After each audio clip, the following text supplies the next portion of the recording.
Well, in 2000, we counted a total of 81,000 and some more Filipinos in the New York area.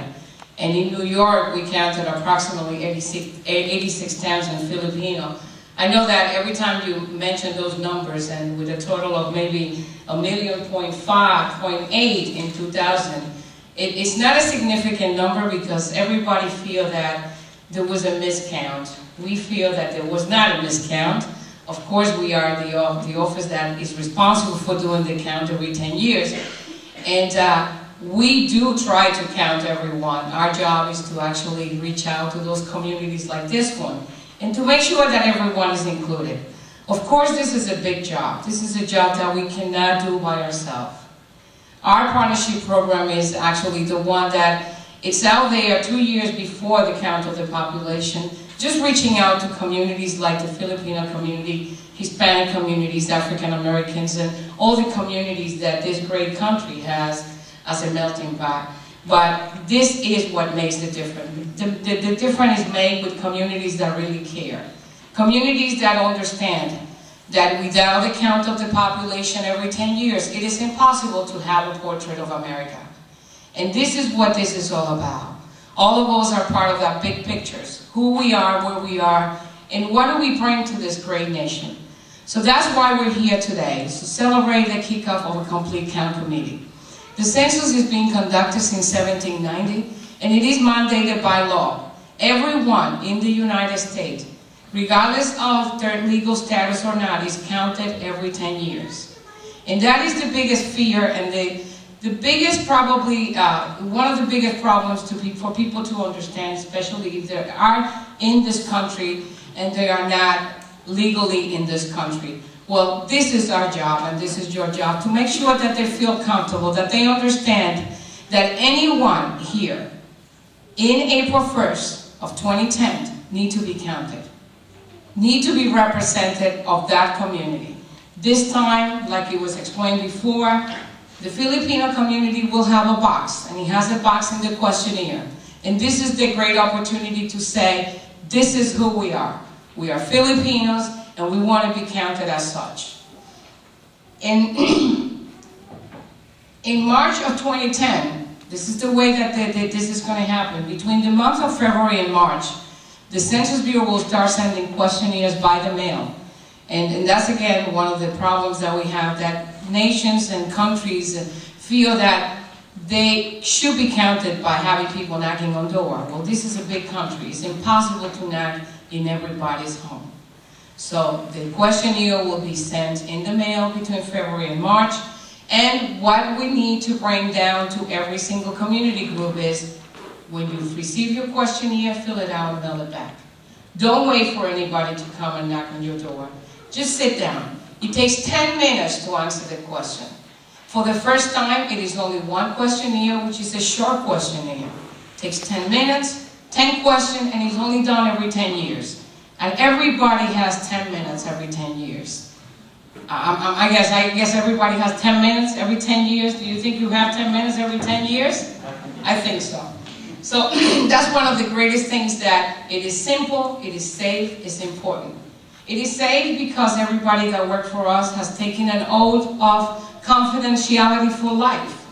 That means that even after we leave this job, we can't even talk about specific addresses, specific families' names, because if we do that, we will have to pay a fine of more than $250,000 and be incarcerated. So that's something that you could bring down to your community. The information is totally confidential. We don't share information with immigration. We don't share information with any city agencies. We don't share information with the FBI. We don't share information, not even with the President of the United States. So if the President wants to know who lives where, well, too bad, we can't share that information with him. We can tell him how many people live in the United States every 10 years, but we can't tell them where they live. And that is how we take our information. And when we take that oath, we make sure that we follow that, because we believe in the confidentiality. So how can you help to do this? By doing what you're doing, by creating Complete Count Committee.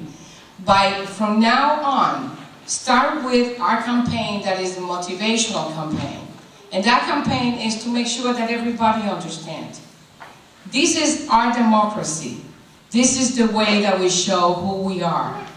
We are in this country, and those that even do not have a legal status, they have children, they go to school, they use our hospitals, they use our road, and the allocation of over $400 billion that the government allocates every 10 years, that is used for hospitals, schools, parks, recreations, for all these benefits that the community leave with, it's just determined by the count of the population of every 10 years. So everyone has a mission. Everyone today here is someone that has a trusted voice, more than the trusted voice that we have. And you're the one that have to go to your communities and say, this is safe, it's easy, it's important. The other way to help is by posting information in a website of your company.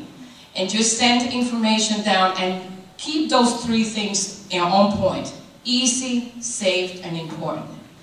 We will have, like we said, Be Counted site. Be Counted site will be sites where people that do not receive a questionnaire, those that feel that they live in houses, that are houses where probably the owner of the house will not include them in the questionnaire, they can go to these locations, receive a questionnaire, fill it out, and mail it back. We will also have questionnaires assisting guides. These guides will be in over 59 languages. So anyone who speaks any of those languages can go to these locations and get help. And that questionnaire will be used in there. We have supported the Filipino community by having Filipino partnership specialists working for us, media specialists working for us. We have also materials in language that has been translated, like palm cards, fact sheets, posters. And we have the tool to make this happen.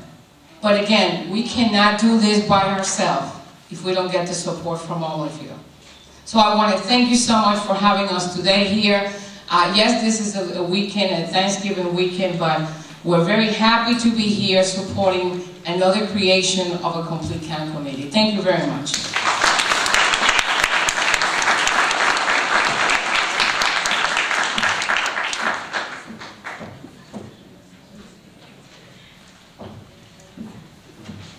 Thank you so much, Ms.